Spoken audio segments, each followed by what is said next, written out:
সাম্প্রতিক রাজনৈতিক পরিস্থিতি ও আন্দোলনের প্রেক্ষাপটে নিজেদের অবস্থান স্পষ্ট করল জাতীয় নাগরিক পার্টি এনসিপি।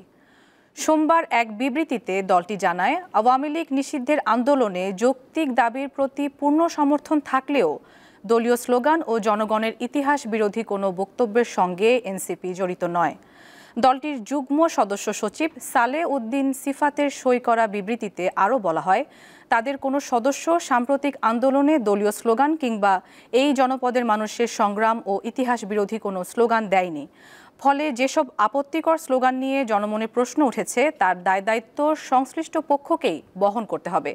এনসিপিকে এর সাথে জড়ানো সম্পূর্ণ অহেতুক ও অনাকাঙ্ক্ষিত। বরং এনসিপি সদস্যদের বক্তৃতা ও স্লোগানে এই জনপদের মানুষের ঐতিহাসিক সংগ্রামের অধ্যায়সমূহ তথা 1947, 1971 এবং 2024-এর প্রতিফলন ছিল।